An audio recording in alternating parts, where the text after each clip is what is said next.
Last lecture में हमने जो स्ट्रक्चर के बारे में डिस्कस किया था, उसमें हमने ये बात की कि स्ट्रक्चर हमें एक ऐसा मैकेनिज्म अलाउ करता है कि हम मल्टीपल चीज़ों को एक साथ पैकेज कर सकें, ठीक है, उनको एक साथ इनक्लोज कर सकें। उससे हमें एडवांटेज ये हो रहा था कि जब हम चीज़ों को एक साथ बंद कर देते हैं तो उससे ये होता है कि हम उसको एक एंटिटी के तौर पे एक्सेस कर सकते हैं। अगर हम ये काम ना करें, उसको एक साथ पैकेज ना करें, तो उससे हमारे पास प्रॉब्लम ये आता है कि वो सारे इंडिपेंडेंट वेरिएबल्स होते हैं और उसमें हमारे पास चीज़ें मिसमैच कर सकती हैं। ये हो सकता है कि कुछ वेरिएबल्स डिलीट हो जाएं, सो इस वजह से हम उनको एक पैकेज के तौर पे डिफाइन करते हैं। तो अब अगर आपको एक स्टूडेंट का सारा डेटा चाहिए, तो हम स्टूडेंट नाम का एक स्ट्रक्चर डिफाइन करते, और उससे ये फ़ायदा हमें हो जाता कि उसका नाम, उसकी एज, उसके जो डिफरेंट एट्रीब्यूट्स हैं, उसको हम एक साथ डिफाइन करते हैं, और वो हमें एक एंटिटी के तौर पे हम उसको एक्सेस कर सकते हैं with the name of that complex variable. ठीक है, तो ये हमारे लिए बेसिक एक एडवांटेज था कि instead of dealing with those independent variables, now we have a complex variable, और हम डॉट ऑपरेटर लगा के उसके जितने भी उसके साथ जो डिफरेंट उसके इंटरनल प्रॉपर्टीज हैं उसको हम एक्सेस कर सकते हैं। ठीक है,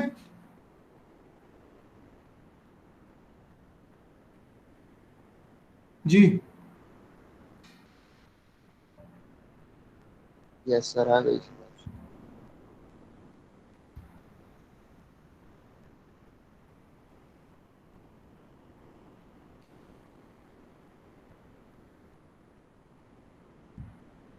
स्क्रीन आपके साथ शेयर हो गई है? Yes sir. Yes sir. अच्छा, तो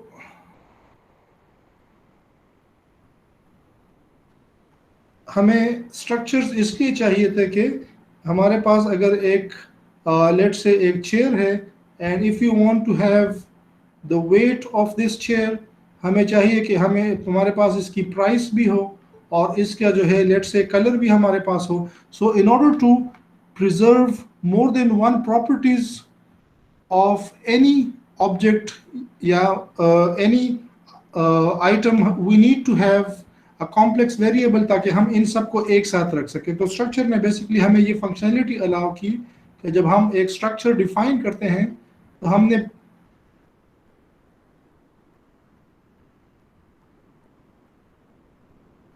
सो वी सेट के इस स्ट्रक्चर के अंदर जो है ये तीन प्रॉपर्टीज होंगी। हमारे पास फ्लोट टाइप का एक वेट होगा,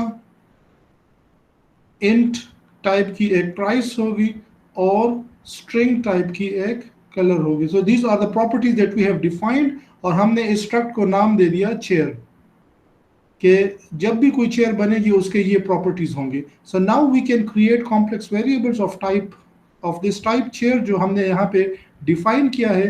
तो ये हमने अपनी तरह का एक टाइप जो है वो डिफाइन कर दिया है। इससे पहले जो ये एंड फ्लोट स्ट्रिंग वगैरह जो थे, they were already predefined types. So now we can define different chairs, let's say chair, और यहाँ पे हम उसको नाम दें small blue. So we have defined a small blue chair, और अब हम इसको स्मॉल ब्लू जो है इसका वेट जो है डॉट ऑपरेटर के साथ हम एक्सेस कर सकते हैं। So dot weight is equal to let's say 2.3,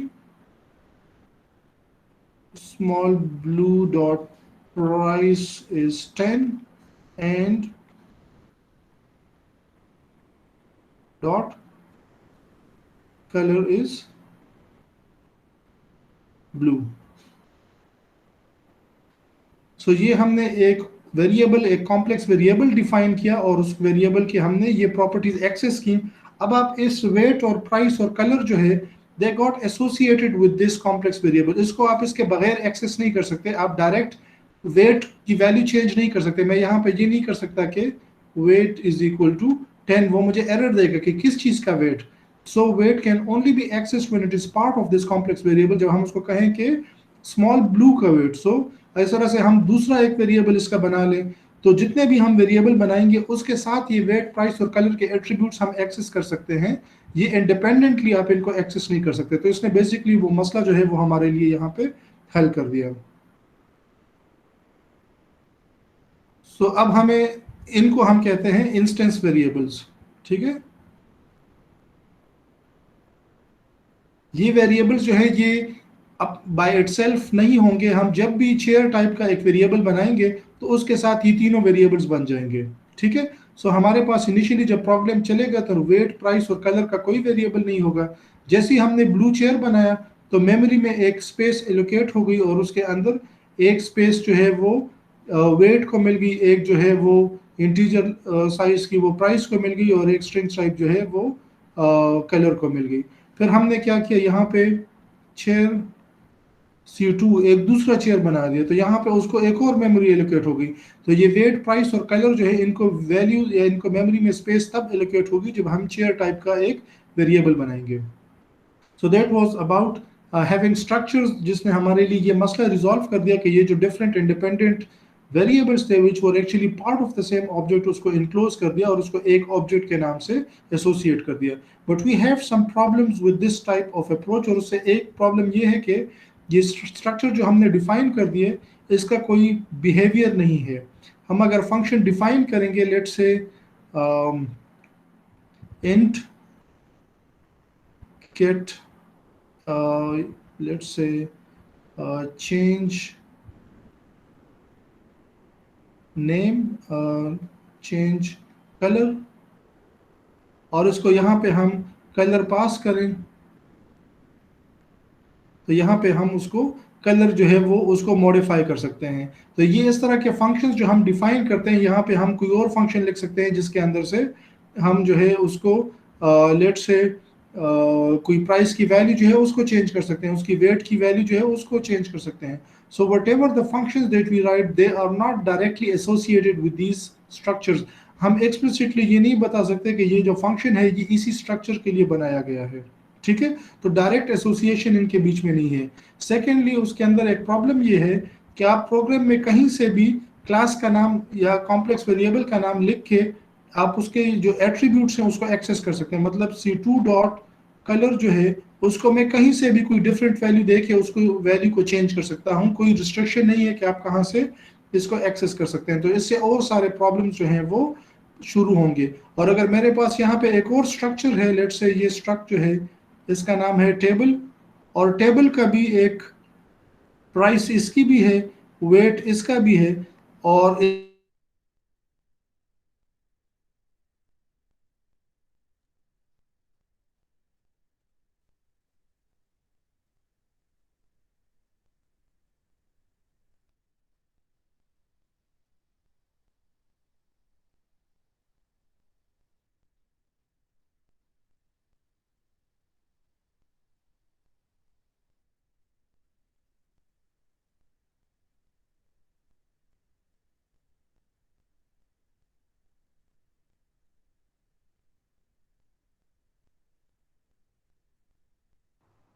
sir आवाज नहीं आ रही है। सर आपकी आवाज नहीं आ रही।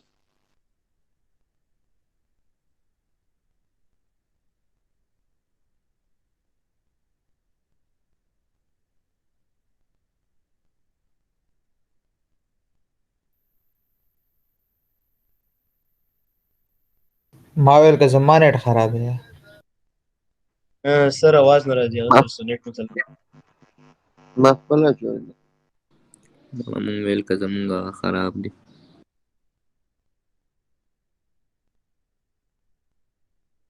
जमा बखैर सर जी उड़े किल तला दम नेट खराब है।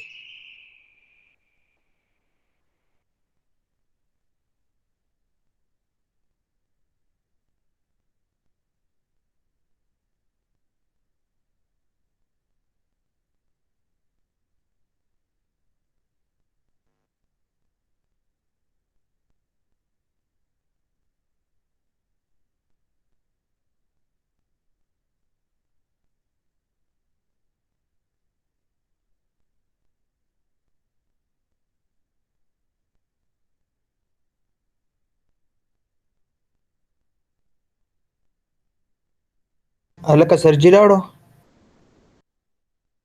ना ना सोन तो जी के ना